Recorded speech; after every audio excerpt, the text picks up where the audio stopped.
Dios te bendiga, te hablamos de parte de una mano amiga en Reno, Nevada, y seguimos compartiendo la palabra de Dios con todas las personas que tengan la oportunidad de ver nuestros videos. Y seguimos hablando de este mensaje o de esta serie que se llama Una guerra espiritual. Y pues en el libro de Efesios es donde nos estamos basando, principalmente en el capítulo 6, verso 10, donde el apóstol San Pablo le habla a esta gente de los Efesios, y les dice que nuestra lucha no es contra carne y sangre, sino contra principados, contra potestades, gobernadores, huestes de maldad en las regiones celestes. Y les advierte a esta gente que cuando llegó el Evangelio hace 2000 años allá a través de los apóstoles, a través de la iglesia cristiana que estaban fundando los apóstoles, pues cuando llegaron a esta ciudad de Éfeso, vieron de que era una ciudad entregada al satanismo. Cuando muchos se convirtieron al cristianismo, dice que empezaron a sacar muchos de sus libros donde estudiaban para practicar sus artes mágicas y todo el brujerías y satanismo en el cual estaban envueltos. O sea que esta gente tenía una muy buena idea de lo que era el mundo espiritual, solamente que conocían solo el lado malo, el lado de las tinieblas y no el lado del reino de Dios. Porque hemos dicho antes, como el Señor le dijo a Poncio Pilato, mi reino no es de este mundo. Si mi reino fuera de este mundo, mis servidores pelearían por mí, pero entonces ahí está bien claro que este mundo, pues al ser entregado por Adán y Eva al diablo en el principio, por las mentiras que ellos creyeron, pues le entregaron todo esto. Y ya Dios ya no tenía el control absoluto. Y realmente este mundo se divide en tres poderes de Dios, del maligno, del diablo y de los hombres.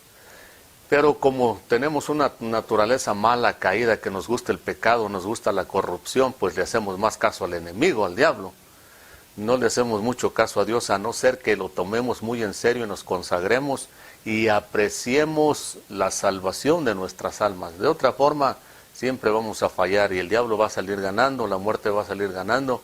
El apóstol aquí le dice a los Efesios, nuestra lucha no es contra carne y sangre o solamente contra eso, sino contra principados, contra un reino bien organizado, el reino de las tinieblas, porque acuérdese de que Lucifer dice que era el querubín protector que Dios había creado en el cielo para cierta función y lo dotó de muchas cosas buenas, de muchas habilidades. Estaba lleno de sabiduría. Y esa sabiduría no la perdió, pero se corrompió y eso es lo que realmente lo hace ser pues un ser maligno, porque está corrompido, su naturaleza es mala, y entonces con esa sabiduría corrompida pues todavía puede formar un reino bien organizado y dar una buena pelea.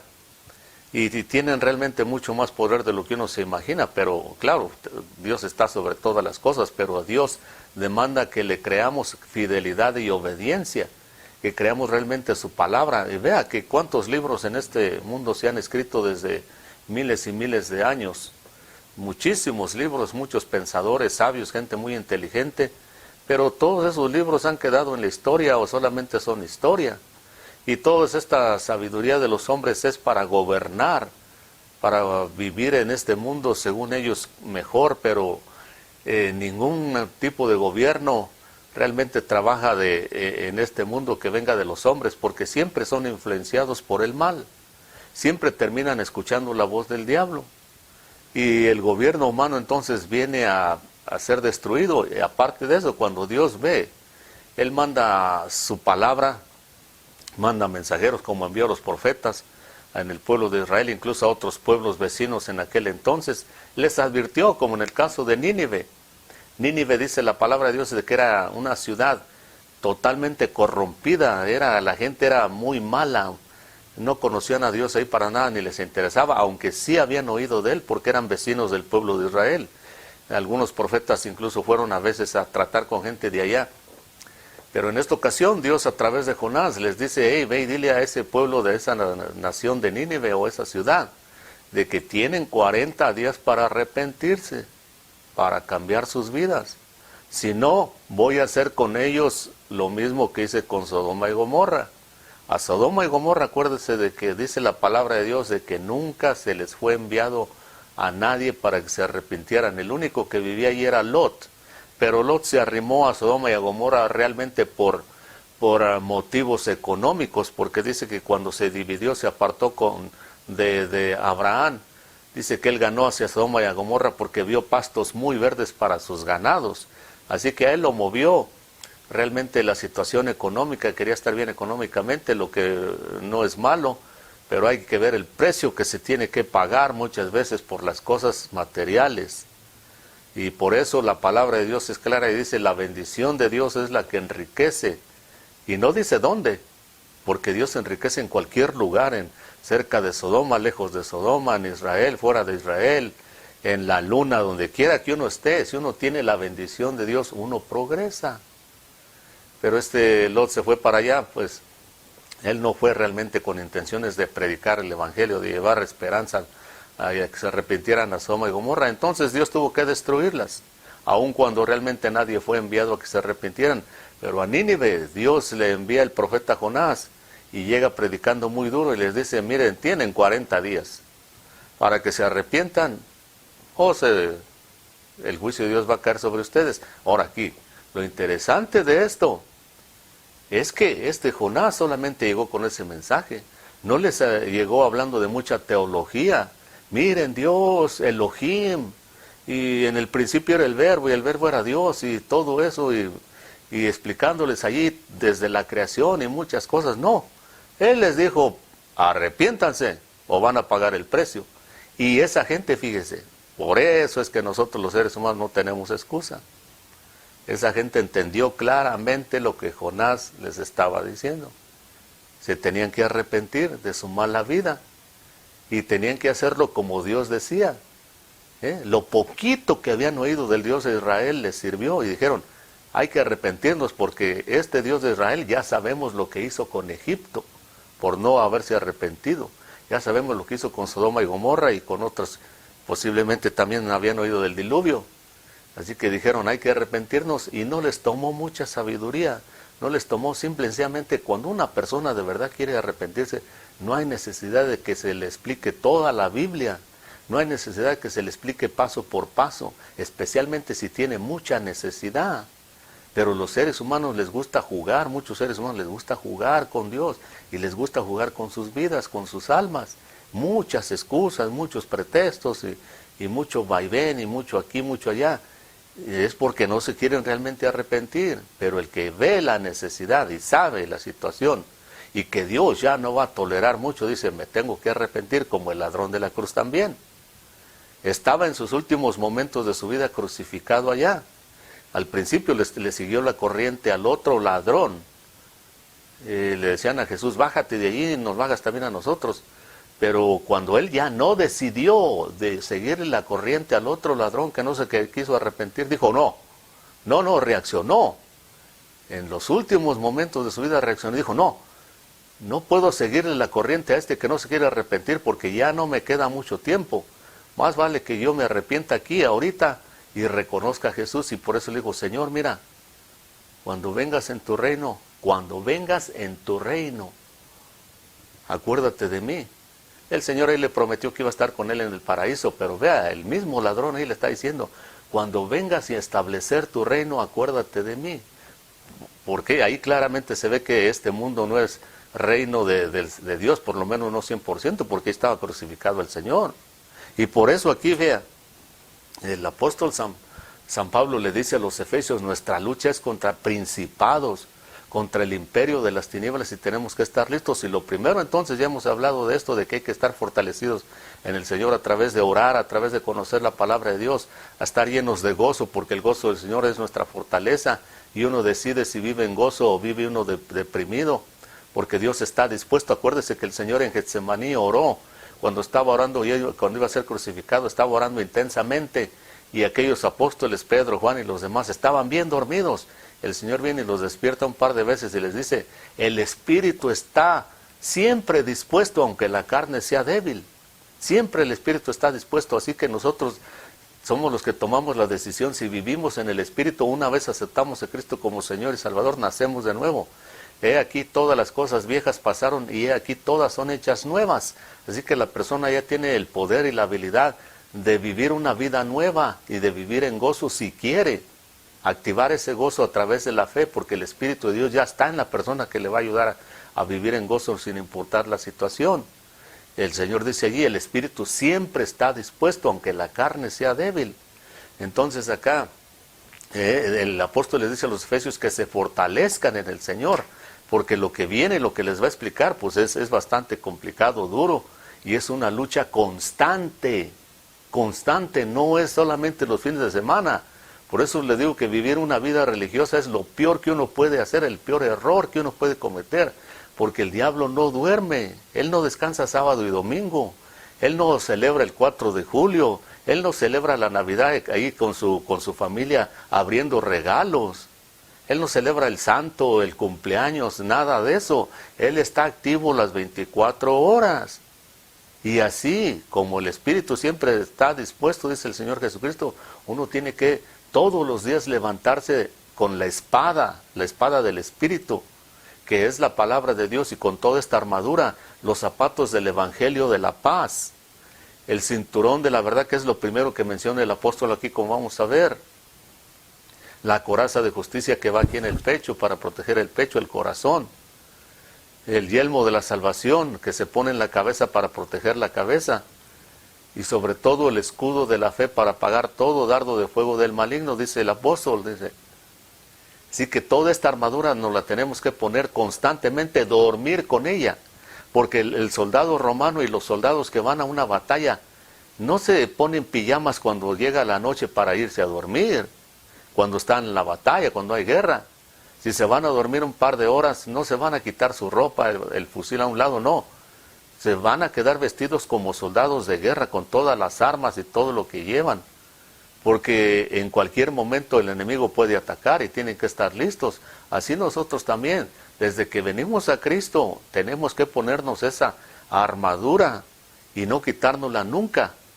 Y hay gente cristiana que, como no entienden, por el motivo que sea, no quieren entender, piensan que la vida cristiana, pues tienen una especie de fantasía religiosa en su corazón, en su mente. No quieren ponerse esta armadura.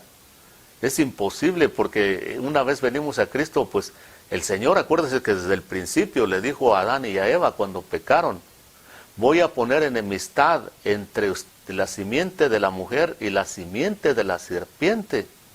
El Señor mismo dijo eso, voy a tener que poner enemistad entre una simiente y otra. ¿Por qué?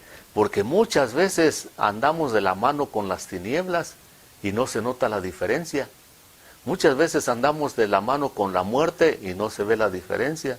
Muchas veces andamos allí con mucho amiguismo con la mentira y no se nota la diferencia. Y hay mucha gente que quiere, el Señor dijo, ustedes son la luz del mundo. Si no alumbran, los que anden perdidos van a decir, pues aquí voy a seguir perdido porque no hay luz por ningún lado. No hay ninguna diferencia entre la vida, entre supuestamente la verdad y la mentira. No hay ninguna diferencia entre la luz y las tinieblas. Y por eso el Señor dice, voy a poner enemistad, porque hay un momento en que se tiene que ver la diferencia. Se tiene que ver la diferencia para que alguien que quiere escoger, escoja y diga, yo quiero la luz. Entonces aquí vean lo que el apóstol le dice a estos efesios en el capítulo 10, y ya cuando les empieza a hablar de la armadura. Lo primero que les dice, revestidos con toda la armadura de Dios para que podáis estar firmes contra las insidias o acechanzas del diablo, porque nuestra lucha no es contra carne y sangre, sino contra principados, contra potestades, contra poderes de este siglo de tinieblas, contra las huestes espirituales de maldad en lugares celestes. Por tanto, sabiendo que esta es nuestra lucha, que esta es nuestra batalla, dice, por eso entonces, por esta razón, tomen toda la armadura de Dios, para que puedan resistir en el día malo, y habiendo hecho todo, estar firmes. Estad pues firmes y ceñidos vuestra cintura con la verdad, o ceñido vuestro lomo con la verdad. Entonces aquí dice que para que cuando venga el día malo estemos firmes y estemos listos para luchar, porque hay días más malos que otros. No todos los días Dios va a permitir que tengamos una lucha constante que no podamos sobrevivir. Nos va a dar cierta tregua, cierto descanso, pero tenemos que estar listos, porque vienen días malos, días de lucha. Hay días que son peores que otros. Y el enemigo, vuelvo a repetirle, no descansa, no, nunca se le ocurra pensar de que así como mucha gente cristiana, que se llega el tiempo de la Navidad, y se llega el día de la Navidad, y van y celebran como el mundo, y ahí el diablo los tumba. Y en muchas ocasiones así. Todos los días es una lucha. Así de que no se duerma ni se quite esta armadura, o póngasela si no la tiene puesta. Entonces lo primero que vamos a ver aquí, y el apóstol dice, y después de haber acabado toda esta lucha, de estar firmes, porque de nada sirve que se acabe la lucha y no estamos firmes. Después de que haya pasado una prueba, una situación, una tentación, tenemos que estar firmes, siguiendo adelante. Muchas veces las pruebas, el enemigo, la tentación nos puede sacar del camino. Jesús dice, yo soy el camino, la verdad y la vida. Pero tenemos que regresar inmediatamente, no dejar que pase el tiempo, porque el corazón se endurece y no hay cosa más engañosa en este mundo que el corazón humano, aunque el mismo diablo. Escuche, aunque el mismo diablo, por eso aquí el apóstol también le dice, aquí les va a decir que se pongan la coraza de justicia que protege el corazón más que nada, porque engañoso y perverso es el corazón, más que todas las cosas. Y ahí incluye al diablo también. ¿Por qué? ¿Por qué incluye al diablo también? Es experto en engañar el diablo, pero el corazón es peor todavía. Escuche por qué. Porque al diablo, su mismo corazón de él, también lo engañó. A él no le engañó nadie, no vino otro diablo a tentarlo y a decirle, mira tú Lucifer, Dios no existe o algo por el estilo, no. Su propio corazón perverso del diablo lo engañó también. Así que si el diablo no existiera, con nuestro corazón engañoso es más que suficiente para estar batallando. Pero ahora tenemos el corazón nuestro que es engañoso, peor que cualquier cosa, y el diablo viene también. Entonces tenemos una lucha.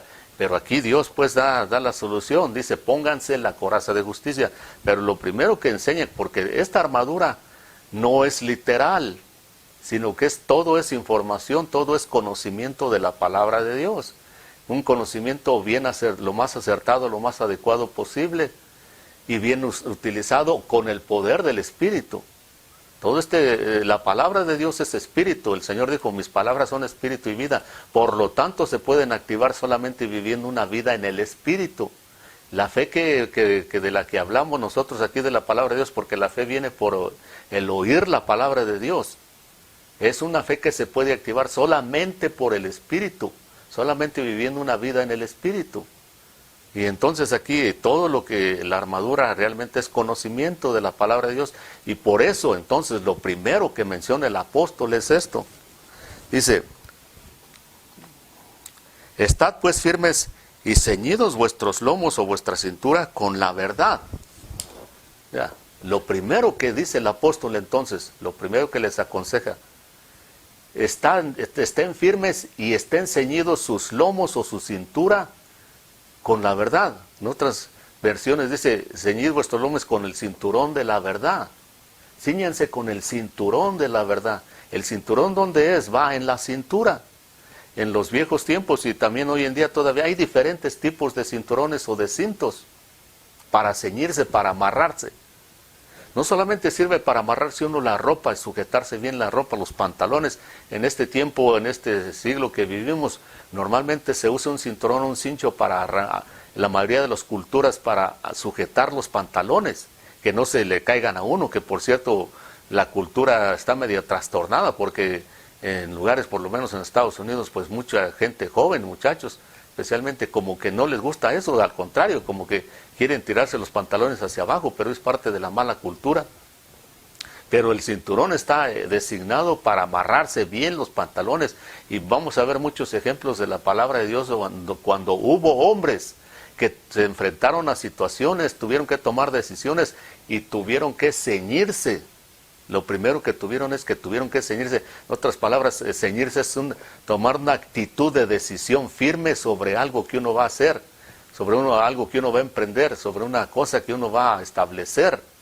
Y en este caso, por eso el apóstol les dice, como nos vamos a enfrentar al imperio de las tinieblas, lo primero que tienen que hacer es ceñirse bien los pantalones. Y en nuestra cultura, por lo menos en la cultura latina, creo que todos entendemos cuando le dicen a alguien, amárrate bien los pantalones porque te vas a enfrentar a algo que es algo duro, algo difícil, algo que no es normal. Y especialmente a los hombres, cuando se dirige a los hombres.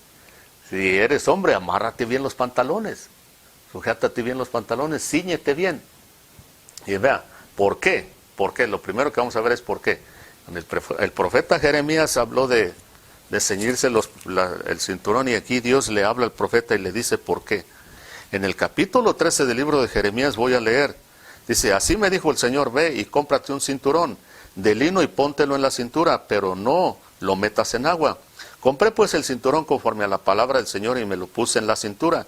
Entonces vino a mí palabra del Señor por segunda vez diciendo, toma el cinturón que has comprado, que llevas en la cintura, levántate y vete al Éufrates y escóndelo allá en una hendidura de la peña.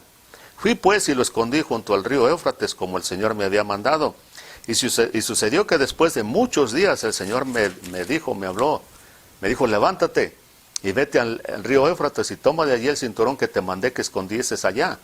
Fui pues al Éufrates y cavé, tomé el cinturón del lugar donde lo había escondido, y he aquí que el cinturón estaba todo podrido, no servía para nada. Entonces vino a mí palabra del Señor diciendo, así dice el Señor, de la misma manera haré que se pudra la soberbia de Judá y la gran soberbia de Jerusalén.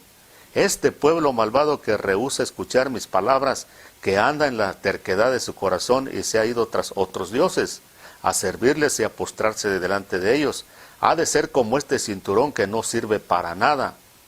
Porque como el cinturón, escuche aquí lo que Dios está hablando, porque como el cinturón o el cinto se adhiere a la cintura del hombre, así dice el Señor, así adherí a mí toda la casa de Israel y toda la casa de Judá, declara el Señor, a fin de que fueran para mí por pueblo, por nombre, por alabanza y por gloria, pero no me escucharon. Ve, aquí está diciendo aquí, bien claro en el libro del profeta Jeremías capítulo 13, el Señor le habla a este profeta y le dice, mira, ve y cómprate un cinturón de lino fino. Eran bastante gruesos, lo usaban también para guardar cosas como si fueran bolsas de pantalón. Y el Señor le dice, póntelo, lo usan por un tiempo, Jeremías, todo bien. Pero después el Señor le habla y le dice, mira, ese cinturón que compraste de lino fino, dice, llévalo al río Éufrates y allá lo vas a esconder. Y fue Jeremías, lo escondió, regresó a Jerusalén. Ahora lo curioso está de esto, que Dios lo manda hasta el río Éufrates, que estaba bastante lejos de Jerusalén. ¿Por qué no lo mandó al río Jordán? En el Jordán pasaron muchos acontecimientos en el viejo tiempo, pero aquí Dios le dice, no, vete hasta el Éufrates, al río Éufrates. ¿Por qué? Porque este pueblo, al no obedecerle a Dios en el tiempo de Jeremías, fueron transportados, llevados cautivos a Babilonia, donde estaba el río Éufrates. ¿Y qué pasó con esta gente? Que la mayor parte de esta gente de Israel que fueron cautivos por Nabucodonosor y el imperio babilónico, se pudrieron. La cultura de los babilónicos, que vamos a ver cuánta influencia tiene Babilonia sobre los seres humanos hasta hoy en día y hasta el final de los tiempos. Por eso Dios le dice, vete al Éufrates, porque quiero decirles lo que les va a pasar a esta gente por no obedecer mis palabras. Dice, porque yo quería, y el Señor le dice, porque así como el cinturón se adhiere, se pega, dice, cuando se lo amarra un hombre a la cintura, dice, para que esté bien sujeto, se ciña, dice, así yo quise adherir a este pueblo a mí, que estuvieran tan cerca de mí, dice, así como el cinturón está tan apegado al cuerpo del hombre, dice, así yo los quería tener, dice, tan cerca de mí, que me fueran por gloria y por alabanza, dice, pero son un pueblo podrido, dice, porque no escuchan mis palabras. No importa cómo les hable, dice, por eso ve y pone ese cinturón allá al Éufrates, y después manda a Jeremías.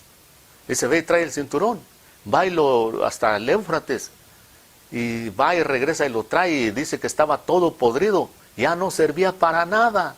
Y el Señor dice, así es este pueblo, dice, voy a acabar con la soberbia de Israel, de Jerusalén, dice, voy a hacer que se pudra su soberbia y su vanagloria, dice, porque no quieren escuchar mis palabras. Y así pasa, hermano, así pasa.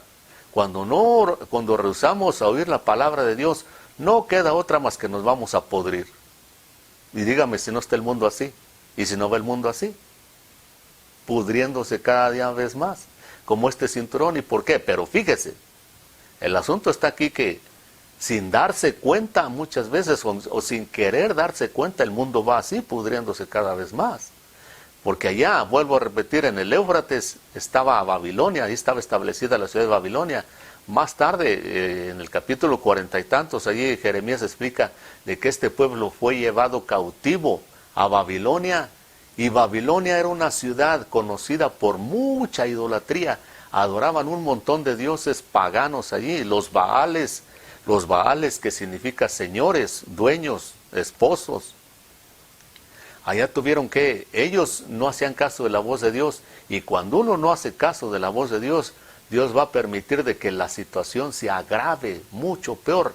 Si Dios le dice a una persona, mira, tú tienes problemas con la mentira, no mientas, y te vamos a ayudar para que pues puedas dominar ese problema. Pero si la persona se empeña y no hace caso, Dios va a permitir que esa persona se desenfrene hasta que se harte, se hastíe, se empalague de tanta mentira. Y después, ya aunque quiera muchas veces, ya no puede dejar de ese problema. Como el que se envicia también a licor o cualquier otro vicio que pues daña el físico. Llega un momento que ya depende de ese vicio, porque ese es el problema. O dependemos de Dios o dependemos del pecado y de lo que este mundo ofrece. Y nos podrimos. Vea entonces la influencia que tiene. Y todo esto, vea, todo esto es, nuestra lucha no es contra carne y sangre, sino contra principados, contra el reino de las tinieblas, el cual dominan, manipulan este mundo. Vea lo que dice en el libro de Colosenses, capítulo 1 y verso 13. Dice la palabra de Dios, el apóstol hablándole a los colosenses, dice que el Señor Jesucristo vino y murió, resucitó y venció todas estas potestades. Y que entonces Dios nos trasladó cuando venimos y aceptamos a Cristo como Señor, como Salvador. Dice que nos trasladó del reino de las tinieblas o del dominio de las tinieblas al reino de su Hijo amado. A un reino espiritual, no es necesariamente físico, porque podemos ver cómo está el mundo. El diablo todavía tiene mucho reinado aquí en este mundo, hasta que venga el Señor Jesucristo y lo derrote por completo en Armagedón, a través del anticristo. El Señor va a establecer entonces su reino milenial. Y al final de eso, incluso al final de esos 1000 años, ahí en el libro de Apocalipsis habla de todo esto. Dice de que Dios va una vez más a liberar al diablo, porque él va a ser puesto en el abismo, encadenado y lanzado al abismo por 1000 años, para que no tiente más a los hombres. Pero aún así, vuelvo a repetir, por eso la naturaleza caída de los hombres es muy mala. Y si el diablo no existiera, de todos modos tenemos problemas, porque en el milenio, cuando el Señor va a estar reinando, hay gente que de todos modos se van a rebelar, aunque el diablo no esté. Un gobierno 100% justo y pacífico del Señor Jesucristo, aún así va a haber gente que se va a rebelar. No van a estar de una u otra forma contentos. Y al final de los 1000 años, entonces Dios se ve obligado a soltar otra vez al diablo, para que venga y los termine de engañar. Porque le vuelvo a repetir, cuando no queremos hacer caso de la voz de Dios, Dios entonces dice, voy a dejar que te termines de podrir entonces, como el cinto. El cinto que ya no servía para nada. Llega un momento en que entonces ya Dios no puede hacer nada por los seres humanos. ¿Por qué? Allí en el libro de Apocalipsis dice que Dios permite que el diablo venga y tiente a la humanidad y los engañe otra vez y se levanten contra Dios. Pero esta vez ya Dios ya no está perdiendo el tiempo allí. Dice que cae fuego del cielo y los consume inmediatamente. Dios ya no pierde tiempo. Así pasa entonces, vea, por eso el apóstol lo primero que le dice a los efesios y a todo cristiano que quiera pelear esta buena batalla de la fe, porque Dios está de nuestro lado. Y si Dios está con nosotros, pues ¿quién contra nosotros? Si le creemos a Él. El Señor tiene poder en el apóstol San Pablo, en el libro de Romanos, en el último capítulo, les da instrucciones a la gente de Roma y les dice que vivan en paz, que se amen, que se quieren, que trabajen, que tengan fe. Y dice, y el Dios de paz en breve aplastará a Satanás. El Señor tiene poder, pero si le creemos y le obedecemos. Entonces, ahí está, dice, lo primero que tenemos que ponernos es el cinturón de la verdad, un cinturón que no se pudre nunca, porque la verdad es de Dios. El Señor dijo, yo mismo soy la verdad. Así que tenemos que ponernos ese cinturón para que de ahí para adelante entonces sigamos peleando esta buena batalla de la fe, porque todo es conocimiento, toda la armadura es conocimiento de Dios. Y por eso el apóstol lo primero que les dice, pónganse primeramente el cinturón de la verdad de Dios, el conocimiento de la palabra de Dios. Acepte a Cristo como Señor y Salvador si no lo ha hecho. Si usted ya es cristiano, entonces hay que dar esta buena batalla de la fe, orando, buscando a Dios con honestidad y sinceridad. Que Dios lo bendiga y hasta la próxima.